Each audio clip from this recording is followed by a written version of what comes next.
Pokemon to take down. All right, let's hop right into it. Luca Ceribelli will be leading with the Dragonite and Ursaluna, while Oliver has opted for that Trick Room mode with the Dusclops and the Incineroar. Of course, threatening some fake out on pressure to the Dragonite and Ursaluna, unless that Farigiraf is in the back. But if you have to switch out to Farigiraf, that means Trick Room just goes up for free anyway. Yeah, and even though this will be a potential Terra Normal Life Orb boosted Blood Moon, if there's any Pokemon that can take it in the format right now, I do think that Dusclops has the bulk to take it. No fake out coming out. Instead, just going to be damage onto the Incineroar. Luca goes on the offensive with Dragonite. Scale Shot will connect onto the Incineroar for all 4 hits. Not getting the 5th hit, unfortunately, but will take that speed boost, which is going to be very detrimental for that Pokemon in the future. However, the Incineroar is knocked out off of the field by doubling up with the Blood Moon Ursaluna, and that's going to let Trick Room go up and a free switch in. But on the other hand, Oliver has now lost the ability really to pivot, as the Incineroar is the pivot Pokemon on this team. We get to see what Pokemon Oliver has in the back, and we'll be sending Torkoal in now, which makes a lot of sense. Trick Room has just been set up. Torkoal will get the opportunity to go for an Eruption after only taking maybe an Extreme Speed's worth of damage from that intimidated Dragonite. But the final Pokemon's going to be that Annihilate, so Oliver has to really take advantage of these 5 turns, because there's really no way out of it. Well, Incineroar is a Pokemon that can resist a big boosted Eruption from Torkoal. It's holding the Charcoal item, so it's going to be dealing even more damage. But that Blood Moon Ursaluna should be pretty scared right now, as basically nothing underspeeds the turtle in Trick Room. And that's what it does best. It's slow, it's strong, and it looks really good with that Terra Fighting hat. And as a result, Ursaluna has to go ahead and protect itself from the Eruption damage coming out. In fact, the only thing that really underspeeds Torkoal is that Dusclops, which would have been able to break the multi-scale on Dragonite before the Eruption goes off, but it will connect onto the Incineroar. But this Clear Amulet Incineroar is not quite as bulky as some of the other Incineroar we've seen, but the natural resistance is going to do wonders for it to at least survive 1 turn and have some fake out pressure back onto the Torkoal. But look at how much damage that Nightshade did to that Incineroar. Because there is no weakness and resistance, and it's just a guaranteed 50 damage, that's still going to put that Incineroar dangerously close to a knockout. Oh, that's a really aggressive play from Oliver. Didn't go for a protect on the Torkoal, instead just going to get faked out. That Nightshade also just missing the KO. Blood Moon, though, targeted down the Dusclops. There was an opportunity to go on the offensive against the Torkoal with the Ursaluna, but Luca, predicting that Torkoal would maybe try to just protect itself, just goes for damage, guaranteed damage on the Dusclops. And now Oliver has a tough choice to make here, as Dusclops, now that it's below half of its health, you can do something a little bit different if you want to do more damage on the field. It has Pain Split, which, had it used that, could have healed it up a little bit. Yeah, but Ursaluna will just protect itself once more. It is not going to try and allow itself to take an Eruption. With the fake out gone, there's no protection from the Torkoal, and the Nightshade will finally pick up that KO onto Incineroar. So Luca has been put very much on the back foot by the Trick Room mode of Oliver's Dusclops and Torkoal now. But very smartly using Protect every other turn on his Pokemon on the field to get through these Trick Room turns. And I think critically, Oliver's going to struggle to reset the Trick Room now that the Dusclops has taken so much damage. It has the opportunity to try and heal itself up in the future, but I like this switch from Oliver because you really need to find a quick knockout here to try and even up the score and even get a Pokemon advantage, and this Eruption's really going to help that. Ooh, Oliver going for the switch and Eruption means it will pick up the KO onto Ursaluna, breaks the multi-scale onto Dragonite, but doesn't deal full damage. Oliver switching out there may have predicted that the Dragonite was going to continue to protect itself, but Tailwind now being set up by the Dragonite as the Twisted Dimensions return to normal. So perfect timing there from Luca to go for the Tailwind and switch everything up to bring in the Typhlosion in Torkoal's own sun as Trick Room ended with the tailwind. And this is a great adaptation from Luca, as you do not need to bring your Whimsicott if you know your opponent's going to rely on Torkoal. Typhlosion is free to go for its own eruptions now. It will be the fastest Pokemon on the field, and it will be beneficial from those choice specs and possibly even a terrestrialization of its own at this point. Yeah, and unfortunately this Annihilate doesn't have access to Protect, so it is just sitting and waiting to get taken out by a combination of attacks from both Typhlosion and Dragonite.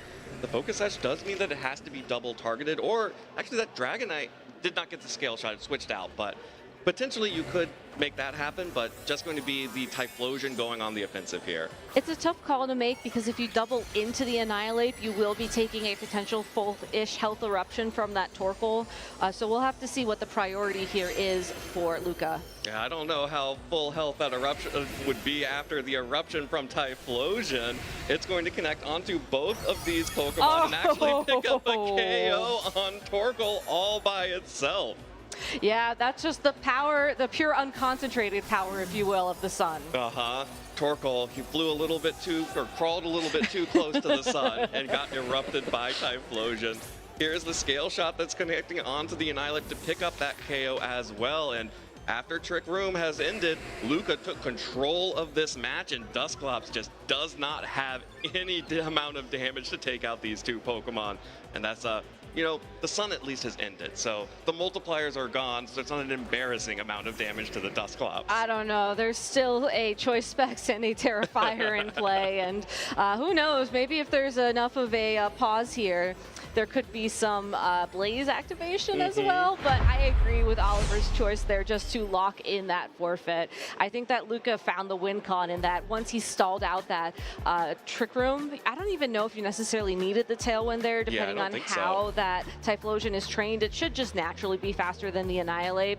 Outspeed, Eruption, make sure you target down that Annihilate, and then, you know, you can pretty much go from there. Yeah, the Tailwind at least covers for a potential last Pokemon Venusaur. That's true, yeah. But I also think that we had seen all of Oliver's Pokemon at that point, so. Yeah, but, you know, why not just get the extra Tailwind there? Yeah, no, it's fair. It's fair. You know, you want to lock in your win conditions as solidly as possible, and that's why Luca Ceribelli is the world champion from 2024, and I am very much not. Absolutely. And I think this was really interesting target prioritization, because Luca was able to take out the Incineroar, which would be really critical outside of Trick Room. Yes. By focusing that Pokemon down early, Luca was able to limit the options that Oliver had once Trick Room went down. Yeah. And now when Dusclops doesn't have as much offensive pressure to make the most of those turns, and if Torkoal's not picking up big KOs, the way that Luca was able to pivot around and stall out those turns of Trick Room really made it so that Oliver got Trick Room up, but at what cost? Exactly, and the downside to a team like Oliver's, you know, this Trick Roomy form of Sun, is that you need the double Trick Room typically to close out games in Regulation H. So going into this game number 2, it looks like we will be seeing a mix-up in leads, and I like this because if Oliver can power through the Ursaluna without Trick Room, that could potentially free up a later game Trick Room to lock in the win. Yeah, that would be very important for Oliver to be able to make something happen in an end game if you only get the one Trick Room. Exactly. The Annihilate also immediately threatens the Ursaluna on the field, which was very threatening, even though it did go down to that Eruption. As you can see, Luca has to retreat the Ursaluna because of the pressure that Annihilate is putting down. That's just going to be Typhlosion switching in, however, a fake out onto the Dragonite, so no damage done onto the Typhlosion at all, because the close combat, Ghost types love to see it. They do, but now the Typhlosion does have to worry a little bit about the Incineroar on Oliver's side of the field. I don't think there's necessarily a downside to locking a knockoff into that slot. There is no Sunset, and if it is like the game 1 that we saw, Luca does not have Whimsicott in the back, and it would take 2 turns anyways to set up the Sun at this point. So that Incineroar should be pretty comfy from Oliver's side. So we'll have to see if choice specs are going to be removed this turn, because look at just how much little more damage that does now. Yeah, but Annihilate is able to take that damage and fire back with a Rage Fist to connect a one-hit KO onto the Typhlosion. Because Luca did not use the Terrestrialization there, Oliver is able to pick that KO up. The Scale Shot comes out from Dragonite, a big critical hit there actually. that could potentially, probably just a little bit out, would need another critical hit to KO the Incineroar here after that Intimidate. But getting that KO onto Typhlosion is very good for Oliver. This U-turn now will also allow that Oliver to pick which Pokemon will come in to face down Luca's remaining 3. And confirmation that the Annihilate is faster than the Dragonite. So after that speed boost, Dragonite might be a little bit faster than the Annihilate. We'll have to see if it needs 1 or 2, but just good information to think about in the context of the previous endgame. Absolutely, and Dusclops now coming out. As you mentioned, maybe a later Trick Room is the adaptation for Oliver. So Ursaluna, however, is able to make it onto the field now, threatening the Annihilate because the Focus Sash has already been broken. The Dragonite will be able to pick up that KO if it wants it, but no real way to stop this Trick Room. Exactly, and that's what makes this turn so comfortable for Oliver, because there's no way to stop Trick Room.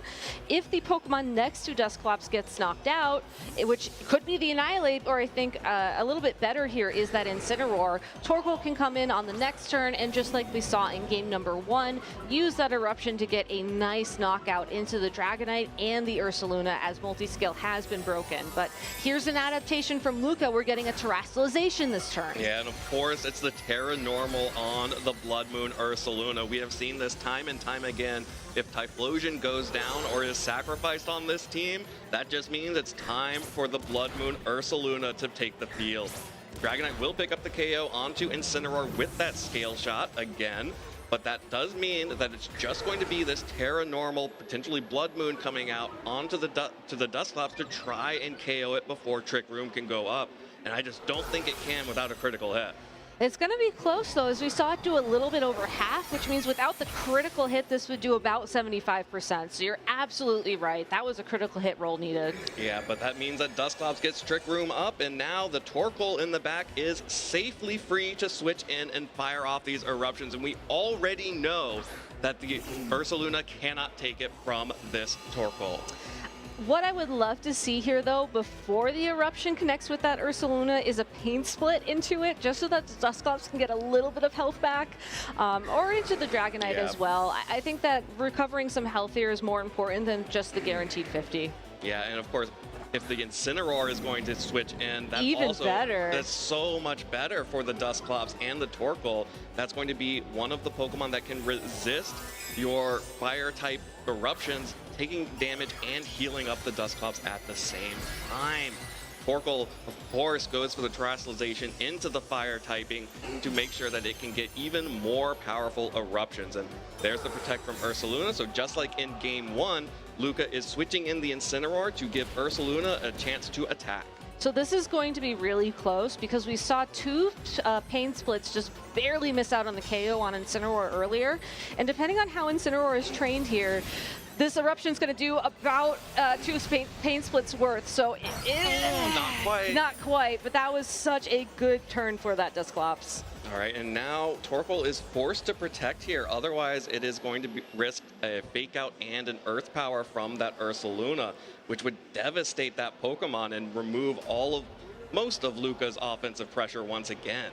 But there still are plenty of turns of Trick Room, so you can afford to protect this turn, knowing that the Ursaluna would then protect the following turn. And regardless of if the Dragonite protects that turn or not, you're still going to be able to get one good Eruption in against both these Pokemon before Trick Room expires. Yeah, unless Luca rolls a double protect, of course. Yeah, the other thing to worry about is this switch in to the Dragonite. Potentially, if the Dragonite's probably too healthy for this, but yeah, if the Dragonite could have been knocked out here, then you could have had a free switch in back to the Incineroar, but so healthy right now, it will come down to that double protect. Exactly. So Nightshade, though, will put it into the yellow, which will make the Eruption roll a little bit nicer at least. There's the Hyper Voice. The Luca is covering for an aggressive play from Oliver like he showed in Game 1, just trying to get some damage onto the Dusclops and onto the Torkoal if it hadn't protected, but instead, that's going to just be a protect from the Torkoal, and Dusclops shrugs that off. All right, so this Dragonite does have access to protect. So talking about Incineroar switches, we could see the Incineroar switch in for the Ursaluna here. And I think that would be a great play for Luca, as the Ursaluna is going to be his win condition at this point in time. Get the Ursaluna through Trick Room, and then all of a sudden you have Hyper Voice and Blood Moon to deal the damage needed to finish off the game. Now, the one downside to that is as long as Oliver has that Annihilate in the back, and as Annihilate is going to be faster, you will struggle a little bit here. So I like the Protect this turn, just making sure that it's a little bit risky, but you ensure that you can at least get Tailwind up to support that Pokemon in the following turn. Yeah, well, that's going to be a whip into the Dragonite and a whip into both the Dragonite and the Ursaluna with this Eruption. Oliver is not able to get the damage down that he wants to onto these Pokemon. Exactly. What a close end game, though. I think Oliver's done a great job adapting to how Luca approached Trick Room in game number 1, and just really forcing him to take these risks of the double protects, and also sort of offering up the Incineroar to take these hits so that he can have the damage to get through the end game.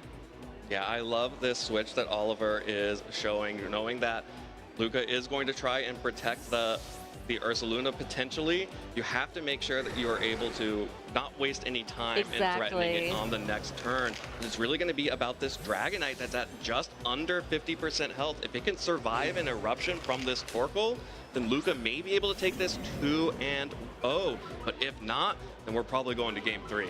So Dragonite has 2 opportunities to survive, or maybe even and 3. A free Defiant.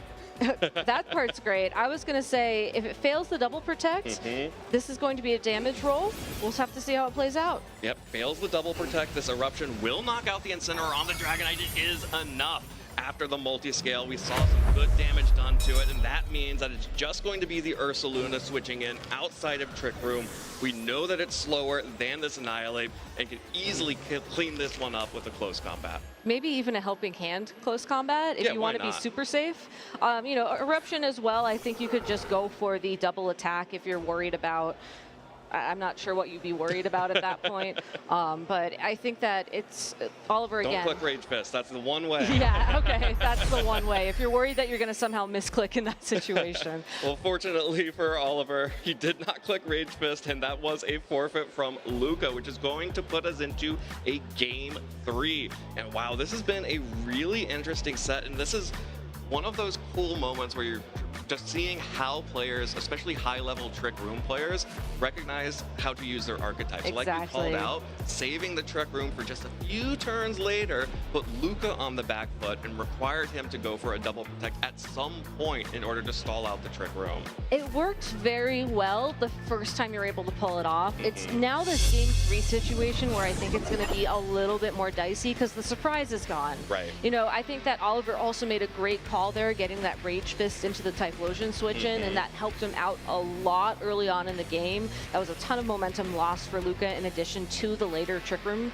rounds. But overall, Luca now knows, I think, that Oliver's going to commit to this later Trick Room strategy, and to respond to that, I think Luca's options here are definitely keep the Dragonite, Ursaluna, Typhlosion. I think those 3 Pokemon put a lot of pressure down onto the field.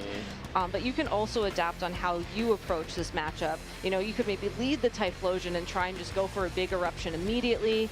You could even bring the Farigiraf possibly as your last Pokemon to try and just force Oliver to maybe not feel as comfortable using Trick Room, because you could Trick Room the Trick Room. Yep. You know, there's a lot of mind games here that Luca can start playing to really throw Oliver off his game. And when you're playing a Trick Room player that's experienced with Trick Room, it's really the mind game battle that will give you that advantage. Yeah, that is the tricky thing about the Trick Room, is it does come down to sort of sometimes reading your opponent and understanding exactly what kind of lines they're trying to go for. But this is it. This is game 3 here in Sao Paulo. Both of these players would really love to be 9-1 and not 8-2 after this. You do need at least 10 wins to guarantee your spot in the elimination cut. But once again, it's the Ursaluna Dragonite for Luca, and Oliver will be using the Incineroar and the Annihilate. And last time we saw these leads from both these trainers, I believe we saw the Hisuian Typhlosion switch in and try to take an attack. So whether or not Luca tries that again really will determine the outcome, I think, of this match. Yeah, it did. It was able to take that first close combat, but then the Rage Fist afterwards was able to clean that one up after a weaker Eruption. But Luca is just playing it so safe here with the double protect on the Ursaluna and the Dragonite, just trying to see what Oliver is trying to go for right now. And honestly, there's really no downside to going for a double protect, especially in a game 3 situation when you know your opponent is going to use fake out. Just scouting out what they're thinking gives you so much information. It's a very safe play, but at the same time, the information is so valuable, it's always worth it. Absolutely. And crucially here as well, the Incineroar has not been able to pivot or get any damage done onto either of these Pokemon. So with this, both of these Pokemon on Luca's side have to make a choice here, and it's going to be the Ursaluna staying in, survives the close combat from Annihilate. This is going to take a defense drop for its troubles. That's super effective damage, but it's not enough to pick up a KO. Instead, Dragonite goes for the Scale Shot onto the Incineroar, deals a decent amount of damage here, definitely enough with a double up like we saw in Game 1, and gets the 5th hit this time, and the critical hit. Just additional bonus there for the Dragonite, but big damage on to the Ursaluna, which has an opportunity here to fire back with a Hyper Voice, and actually with that extra damage, almost picks up the KO onto Incineroar, but it's going to stick around for one more turn at least, as it switches out with the U-turn and breaks multi-scale. And what was so important about that double up in game number 1 was that with the Incineroar gone, that was a pivot piece gone for Oliver, which meant that he couldn't switch it in to take an attack that would have allowed the Dusclops to make a return later on, which is what we saw in game number 2. So that Hyper Voice survive from Incineroar, even though it's only hanging on by a thread, is huge. And especially breaking the multi-scale is going to be very impactful onto that Dragonite. Still able to set up the Trick Room here with the Dusclops on the switch in, but it's a little bit dicier. It's a lot more dicier, I would argue. You know that this Dusclops, I think in this situation, Oliver is definitely going to go for Trick Room. I think you have to. I think the Annihilate, honestly, is still very comfortable on the field as well right now. I think that you can try to go for a KO here onto the Typhlosion. The Rage Fist is connecting. That means it's connecting on the Typhlosion on the switch, and Oliver just going on the offensive, picks up that Pokemon, and that means that Ursaluna is going to fire back with a Blood Moon into Dusclops, and does take it down to about a third of its health. But Ursaluna is also just going to faint to the Life Orb recoil, and now the 2 heavy hitters on this team have gone down in one turn, and Trick Room is up. I was going to say, if Dragonite stays on the field in that position, because of the Scale Shot, you know that it would be slower in Trick Room, and then you're in a situation where if Ursaluna attacks with Hyper Voice in the following turn, Annihilate goes down, Torkoal still gets in for free, and I think you have enough momentum to sort of keep yourself in the game, even though the first turn of Trick Room is wasted. Or you could just Rage Fist that spot and your opponent makes the same switch they did in game 2, and all of a sudden you have a huge lead. You do have a huge lead, but Luca actually has some options here because of that clear Amulet Incineroar with the 3 offensive options. It's not just a pivot Pokemon, it also can deal the damage.